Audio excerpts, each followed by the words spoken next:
Daily chart पे 20 day moving average के ऊपर निकला है। इंट्राडे चार्ट पे inverse head and shoulder pattern का ब्रेकआउट है। करंट लेवल्स पे भी एक ट्रेड लिया जा सकता है। 1854 के स्टॉप लॉस से खरीदारी करनी है और अब जो आपको एक पोजिशन टारगेट सेट करने हैं, वो 1930 के रहेंगे। चलिए अब आपको चार का चौका का सीक्वेंस बताते हैं। सबसे पहले मानस जी के पास चलेंगे सस्ता ऑप्शन के लिए, फिर राजेश जी के पास एफएनओ सुपरस्टार के लिए, आशीष बहिरी जी के पास चार्ट का चमत्कार और अमरदेव सिंह जुड़े हैं हमारे साथ, उनके पास चलेंगे एक मिड कैप फंडा के लिए, ट्रेड के लिए। मानस जी शुरुआत करिए सस्ता ऑप्शन।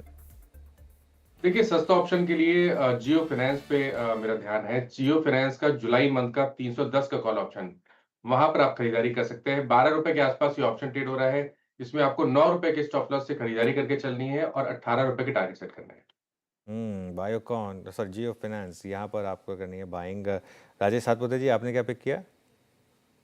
मुझे देखिए, मेरी नज़र है बजाज फिनसर्व पे। एक बेहतरीन चार्ट, एक कंसोलिडेशन एंड देन मूव शुरू हुआ है। मेरे हिसाब से आज का टारगेट होगा करीबन 2080 से लेके 2100 का, 2035 पे चल रहा है। तो हम बाय करेंगे, हमारा स्टॉप लॉस होगा 2010 का। ओके, बजाज फिनसर्व आपने पिक किया। Strong move. आशीष बहती जी के पास चलते हैं चार्ट का चमत्कार के लिए। आशीष जी क्या पिक कर रहे हैं आप? जी। वीरेंद्र जी, एनबीएफसी में ही मूव अच्छा आ रहा है और हमें लग रहा है कि यहाँ पे ध्यान रहना चाहिए, तो श्रीराम फाइनेंस में खरीदारी की सलाह रहेगी। स्टॉक में जो स्टॉप लॉस मेंटेन करना है वो 675 675 का एसएल मेंटेन करे। ऊपर में हमें लगता है इसमें 700 और 720 तक का जोन देखने मिल सकता है। ओके, श्याम फाइनेंस आज एनबीएफसीज जो हैं वो काफ़ी हद तक मूव जनरेट कर रही हैं और उसको हमारे जो विशेषज्ञ हैं कैप्चर करने की कोशिश करते हुए अब चलते हैं, थोड़ा सा विषय चेंज करते हैं। कुछ फंडामेंटल कॉल्स लेते हैं। मिड कैप फंड आज का अमरदेव सिंह जी के सोचने से आएगा। अमर जी गुड मॉर्निंग, क्या पिक कर रहे हैं आप?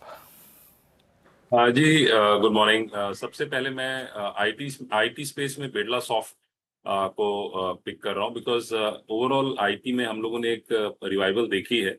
हालांकि जो लीडिंग है उसमें टीसीएस, वहाँ हमें कोई ज़्यादा मूवमेंट नहीं वैसी दिख रही है, बट बिरला सॉफ्ट की मैं बात करूँ तो ओवरऑल ये स्टॉक जो है इसकी परफॉर्मेंस आने वाले क्वार्टर्स में it is expected to perform, और ये स्टॉक जो है इसमें एक मेजर करेक्शन के बाद एक कंसोलिडेशन भी हमें देखने को मिल रहा है। और यदि मैं इस स्टॉक के बारे में बात करूं तो ओवरऑल इसके जो क्वार्टरली नतीजे भी जो रहे हैं वो भी पहले से बेटर रहे हैं इन टर्म्स ऑफ प्रॉफिटेबिलिटी, और revenue it has been able to sustain. तो मैं ये मानता हूं कि आने वाले क्वार्टर्स में इसके नतीजे अच्छे रहेंगे और ये कंपैरेटिवली अभी फेयरली फेयर वैल्यूड प्राइस पे ये अवेलेबल है। करंटली अराउंड 440 के आसपास है, तो इसमें एक अपसाइड टुवर्ड्स 470 480 का एक अपसाइड हमें देखने को मिल सकता है। तो from a short term perspective इस स्टॉक पे नजर रखी जा सकती है। ओके, बिरला सॉफ्ट याद रखिएगा, ये एक फंडामेंटल कॉल है।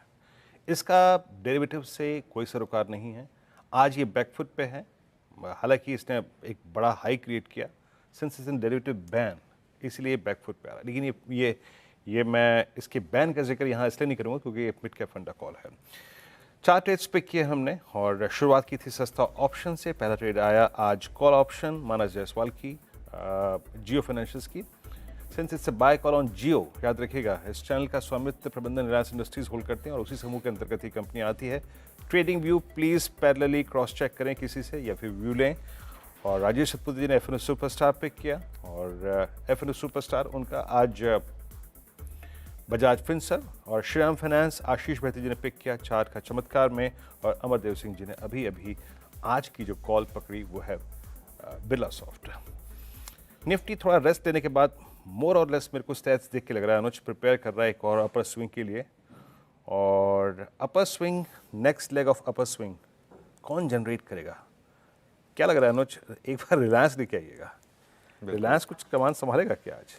I think may be Reliance काफ़ी हद तक एचडीएफसी बैंक पर मेरी नज़र जा रही है वीरो, क्योंकि बहुत समय से एचडीएफसी बैंक, एक बार एचडीएफसी बैंक का 52 वीक हाई और लो देखते हैं ज़रा। आई थिंक हम कल का हाई शायद क्रॉस कर रहे हैं 1993 पर। इसका 52 वीक हाई काफ़ी समय से बस वो 2000 के जस्ट नीचे रहा है। 6 जून का हाई था 1996। आई थिंक ये स्टॉक ना मुझे लग रहा है समहाउ कुछ साइन दे रहा है। इतनी बड़ी एफआई सेलिंग के बावजूद ये स्टॉक नहीं गिरा और अब ये 2000 क्रॉस कर रहा है। मुझे याद है जब वो काफ़ी इसने अंडर परफॉर्मेंस दिखाई दी। आई थिंक हमने 2 साल पहले बात की थी इसकी, तब 1300